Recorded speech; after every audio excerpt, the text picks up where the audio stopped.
제목은 이 공동체의 죄를 바라보며입니다. 공동체의 죄를 바라보며.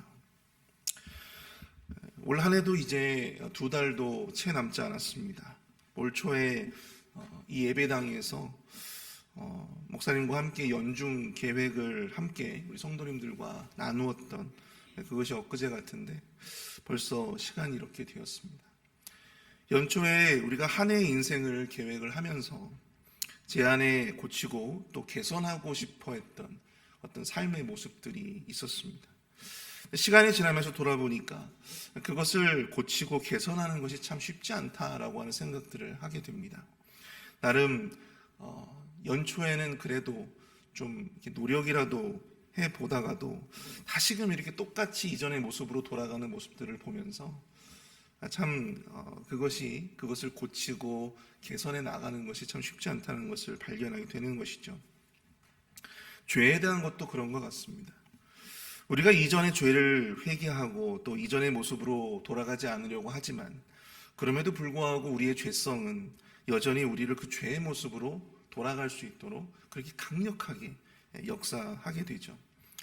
유다에 귀환했던 이스라엘 백성들도 그러했습니다. 우리가 어제 김주현 목사님을 통해서 살펴본 말씀처럼 그들은 하나님의 은혜로 말미암아 기나긴 타국살이를 마치게 되고 또 하나님의 은혜로 다시 고국으로 돌아올 수 있게 되었죠. 그들이 받은 하나님의 은혜와 섭리를 기억한다면 결단코 그럴 수가 없었을 텐데 시간이 지나자 그들 안에서 감추어져 있었던 죄의 역사가 다시 그들을 덮치기 시작합니다. 공동체 안에서 이방인들과 통혼하는 그런 일들이 벌어지게 된 것이죠. 에스라는 이들의 죄를 바라보며 하나님 앞에 탄식하고 기도하기 시작합니다. 오늘 본문은 에스라가 하나님 앞에 회개하며 기도한 그 내용 중의 일부인데요. 오늘 새벽에는 에스라가 이 기도의 내용들을 에스라가 기도했던 이 회개의 기도의 내용들을 살펴보고 공동체의 죄를 바라보며 우리 그리스도인들이 가져야 할 영적인 자세는 과연 어떠해야 할까 함께 살펴보고 은혜를 나누어 보기를 원합니다. 공동체의 죄를 바라보며 첫째로 우리는 비난이나 방관이 아니라 그것을 우리의 죄로 여겨야 한다라고 하는 것입니다. 비난이나 방관이 아니라 그것을 우리의 죄로 여겨야 한다. 오늘 본문을 읽어보면 가장 많이 반복되어지는 그러한 단어가 있습니다. 바로 우리라고 하는 단어예요. 우리. 우리가, 우리의, 우리를. 사실 이방인들과 통혼한 죄는요, 에스라와는 무관한 죄입니다. 이 시기 에스라가 예루살렘으로 돌아온 지 무려 4개월 정도밖에 되지 않았어요. 그러나 에스라는 그와 무관한 죄였지만 그럼에도 불구하고 하나님 앞에 기도하며 나아갈 때 그 문제를 그들의 문제 혹은 그들의 죄가 아니라 우리의 죄, 우리의 문제로 이해하고 그것을 받아들이고 함께 탄식하며 회개하며 나아가고 있다라고 하는 것을 우리는 주목해야 합니다. 그는 종교 지도자로서 일부 유대인들의 이런 배은망덕하고 그릇된 범죄를 그들의 문제만으로 치부하지 않았습니다. 그들과 한 발 떨어져서 그들을 비난하지도 않았습니다. 나와는 무관한 남의 일이라고 함부로 나설 일이 아니라고 방관하지도 않았어요. 이 목회자로서 여러 사역들을 해오면서 이 교회들에서 여러 교회들에서 사역을 해오면서 여러 가지 문제들 또 그 공동체들이 갖는 그들 나름대로의 죄를 보게 되었습니다. 그런데 대부분 그러한 공동체의 죄를 목도할 때 대부분 이 2가지의 모습으로 나뉘어지더라고요. 첫 번째는 비난입니다. 나는 저들의 죄와는 상관이 없다. 나는 의롭다. 나는 괜찮다. 라고 하는 그런 마음으로 공동체의 죄를 지적만 하는 것이죠. 비난만 하는 것입니다. 또 한 가지는 함부로 판단하지 않고 무관심으로 방관한다는 것입니다. 그 죄가 내 문제가 아니기 때문에 내가 함부로 이야기하고 내가 함부로 간섭할 문제가 아니라는 것이죠. 방관하는 거예요. 무관심한 가는 거예요. 그러나 우리는 이 에스라의 회개의 기도를 통해서 이 공동체의 죄를 바라보며 우리 그리스도인들이 가져야 할 가장 지혜로운 자세가 무엇일까? 그것을 깨닫게 되는데요. 그것은 그들의 연약함, 그들의 죄, 그들의 문제를 단지 그들의 죄, 그들의 문제로만 인식하지 아니하고 그것을 우리의 죄로 함께 아파하고 함께 책임지는 모습으로 나아갈 때 진정한 공동체가 다시 회복되어질 수 있는 그 길로 나아갈 수 있다고 하는 것입니다. 고린도전서 12장 26절, 27절을 보시면 이런 구절이 있죠. 만일 한 지체가 고통을 받으면 모든 지체가 함께 고통을 받고 한 지체가 영광을 얻으면 모든 지체가 함께 즐거워하느니라. 너희는 그리스도의 몸이요 지체의 각 부분이라. 사도 바울은 우리를 그리스도 안에서 한 몸 된 그런 지체라고 하였습니다. 한 지체가 고통을 받으면 그것은 우리 모두의 고통이고 한 지체가 영광을 얻으면 그것은 우리 모두의 영광이라고 했습니다. 마찬가지로 한 지체의 죄는 그들의 그 지체의 죄가 아니라 바로 우리 모두의 죄가 될 수 있다고 하는 것이죠. 그것이 바로 공동체이고 그것이 그리스도 안에서 한 몸 된 지체, 바로 그것인 것입니다. 오늘 본문 속 에스라의 기도는 교회 그리고 공동체가 가지는 영적인 속성들을 잘 반영하고 있는 기도의 모습이 아닐까 생각을 해봅니다. 유다의 죄를 바라보면서 그것이 비록 자신이 개입된 죄고 또 그것이 그런 문제는 아니지만 하나님 앞에서 한 몸 된 지체로서 그 죄로 말미암아 그것을 우리의 죄로 인식하고 함께 그 공동체가 나아가고자 했다라고 하는 것이죠. 교회라고 하는 이 영적인 공동체를 본다면 이 영광의 순간에 또 기쁨의 순간에는 우리를 외치며 그것을 우리가 함께 기뻐하고 함께 그 영광을 받아 누리고자 하지만 이 공동체 안에 문제가 생기거나 아니면 이 공동체 안에 죄로 말미암아 큰 위기와 시련에 빠지게 된다면 자신의 책임은 인정하지 아니하고 죄를 지은 사람들에게 그 모든 책임과 그 모든 비난이 쏟아지게 되는 모습들을 보게 되는 것입니다. 앞에서 제가 말씀드렸던 것처럼 무관심한 채 방관하든지 아니면 그 비난의 화살을 다른 누군가에게 돌리는 그런 모습들이 보여진다라고 하는 것이죠. 여러분, 그럴 때 공동체는 병이 드는 거예요. 그 죄나 문제로 공동체가 무너지는 것이 아니라 그 죄나 문제를 대처하는 그 공동체의 모습들, 그 연약함으로 말미암아 무너지고 있는 것입니다. 사랑하는 성도 여러분, 공동체의 죄를 바라보며 우리 공동체 안에 연약한 성도들로 말미암아서 혹은 어떠한 이 죄나 문제로 말미암아서 우리는 과연 어떠한 쪽에 서 계십니까? 무관심이나 방관함으로 일관하고 있지는 않습니까? 그건 그 사람들의 문제니까 내가 신경 쓸 바 아니야. 무관심하게 방관하고 있는가? 혹은 공동체에 아무런 영향가 없는 그런 비난과 그런 정죄의 모습으로 일관하고 있는가? 저는 우리 교회가 우리 모든 공동체의 지체들이 에스라의 마음으로 공동체의 죄와 문제를 바라보며 우리 스스로를 돌아보고 함께 그 죄에 대해서 그 문제에 대해서 아파할 수 있게 되어지기를 축복합니다. 그리고 그것이 비록 나의 죄는 아니지만 나 때문에 생겨난 일은 아니지만 우리의 죄로서 우리의 문제로서 품고 하나님 앞에 함께 회개하며 나아갈 수 있는 그런 성숙된 우리 공동체가 되어질 수 있기를 축복합니다.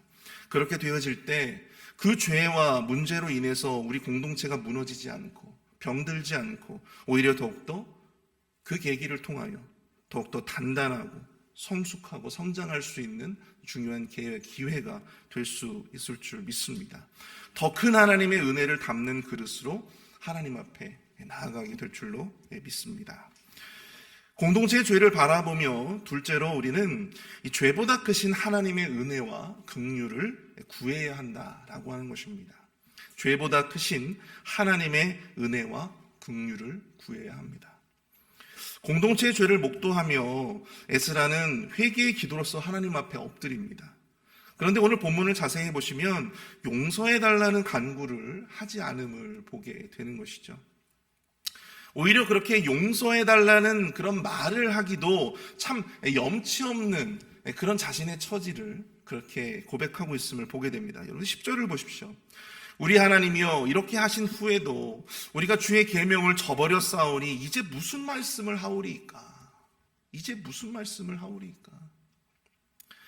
바벨론, 페르시아에서 노예로서 종살이하던 와중에 이 바사의 왕들 앞에서 우리를 불쌍히 여기시고 소생하여 하나님의 성전을 다시 세울 수 있도록 해주셨는데 아니 그렇게까지 하나님께서 은혜를 베풀어 주셨는데, 그럼에도 불구하고 우리가 또다시 그 죄를 반복함으로 말미암아 주의 계명을 저버렸으니 이제 우리가 무슨 말씀을 드릴 수 있겠습니까?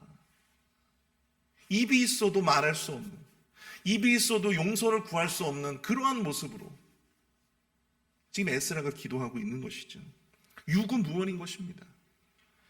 에스라는 이스라엘 백성들에게 이 약속의 땅을 은혜의 선물로 주실 때 하셨던 말씀들을 떠올립니다. 11절과 12절을 보십시오.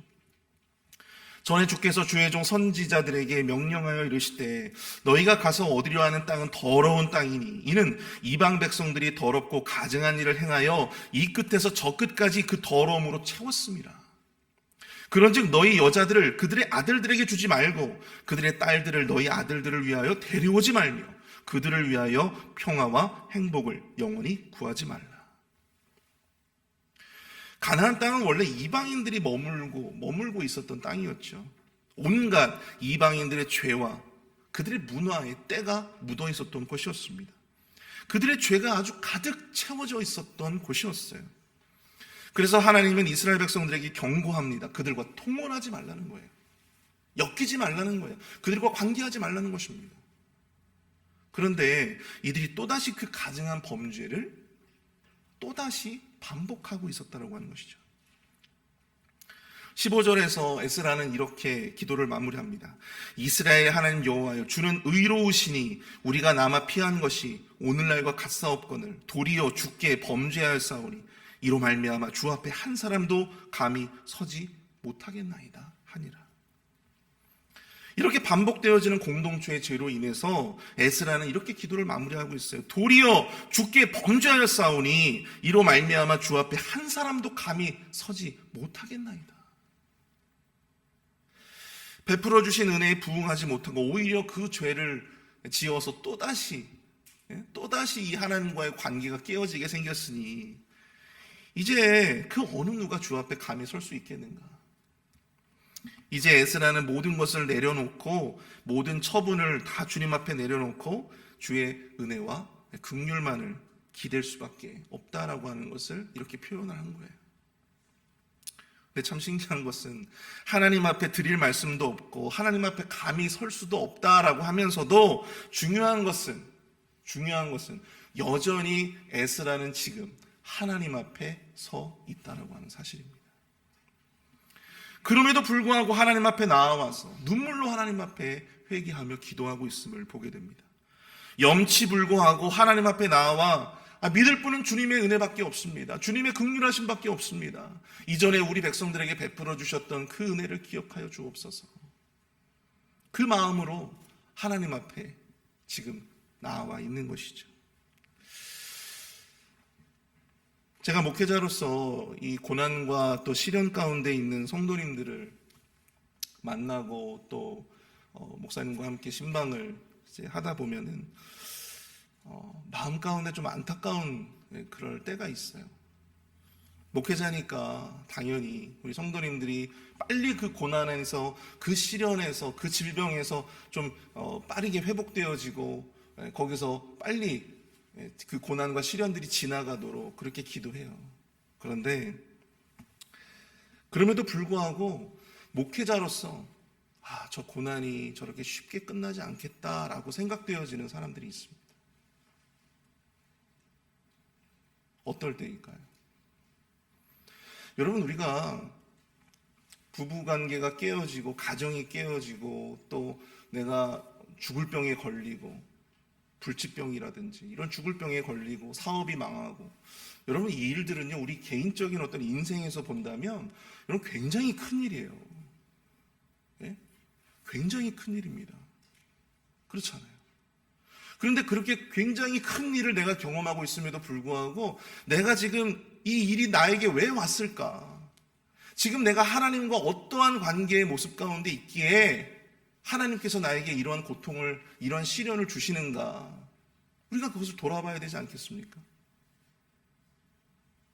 내가 예배의 자리에 떠나 있었다면, 내가 교회를 떠나 있었다면, 하나님께 대한 나의 신앙이 떠나 있었다면, 이 고난과 시련을 통해서 다시금 내가 정신 차리고 하나님 앞에 나와야 한다라고 하는 사실을 내가 깨달아야 되잖아요. 그래야 되는 거 아니에요? 근데 그럼에도 불구하고 이 신방을 가서 이렇게 만나다 보면, 이야기를 나누다 보면 여전히 핑계를 대고 있고, 여전히 하나님 앞에 나아오지 못할 그런 이유들을 여전히 우리들에게 설명하는 모습들을 보면서 참 안타깝다. 저 고난이 저렇게 쉽게 끝나지 않겠다. 그런 생각들을 하게 된다라고 하는 사실이죠. 여전히 자기 의가 살아있고, 여전히 자신을 의지하고, 여전히 물질, 그 몇 푼 되지도 않는 그 물질들을 의지하고 사람들을 의지하는 모습들을 보면 그 고난과 시련이 쉽게 끝나지 않겠다라고 하는 그러한 안타까운 마음들이 생겨나게 되는 것입니다. 마태복음 18장을 보면 여러분들 1만 달란트 빚진 자의 비유가 나오죠. 1만 달란트의 빚을 갚지 못해서 임금 앞에 끌려 나온 종이 있습니다. 여러분 1달란트가요, 대략 한 노동자가 한 16년에서 한 18년 정도 매일같이 하루도 빠지지 않고 일을 하고 받아야 되는 돈이 바로 1달란트예요. 16년 동안. 그럼 여러분 10,000달란트는 어느 정도의 가치가 되는 것입니까? 한 노동자가 16만 년 동안 일하고 한 푼도 쓰지 않냐고 모아야 그 돈을 만져볼 수 있는 거예요. 그러니까 이 1만 달란트라고 하는 돈은 인간이 감히 갚을 수 없는 돈이라고요. 그런데 참 재미있는 것은 그 종이 임금에게 이렇게 말을 하고 있습니다. 그 종이 엎드려 절하며 이르되 내게 참으소서 다 갚으리이다. 내게 참으소서 다 갚으리이다. 솔직히 말해서 나 죽었습니다. 저는 그거 도저히 못 갚습니다. 임금님 제발 좀 저를 살려주십시오. 그렇게 다 포기하고 두 손 들고 그렇게 임금 앞에 엎드려도 시원치 않을 상황 속에서 그 빚을 내가 갚겠다. 그렇게 마지막 자존심을 임금 앞에서 지금 세우고 있는 그 종의 모습을 보게 되는 것이죠. 이것이 바로 우리 죄인들의 모습이에요. 어제 새벽에 목사님의 말씀을 통해서도 들었던 것처럼 스스로 나도 나의 죄가 무엇인지, 내가 하나님 앞에서 어떤 문제를 해결해야 되는지 나 스스로도 너무 잘 알고 있어요. 그럼에도 불구하고 여전히 하나님 앞에 두 손 들지 못하고 여전히 하나님의 은혜와 긍휼에만 의지하지 못하는 그런 우리의 그릇된 의의들, 시간을 끌고 핑계를 대고 완전히 하나님 앞에 부복하고 하나님 앞에 항복하지 못하는, 하나님의 은혜와 긍휼의 처분만을 기대해야 하는 그런 상황임에도 불구하고 여전히 다른 것을 바라보며 붙들고 있는 그 어리석은 모습들, 여전히 내가 갚겠습니다. 내가 갚겠습니다. 내가 갚겠습니다. 내가 해결할게요. 내가 가지고 있는 선에서 내가 해결할게요.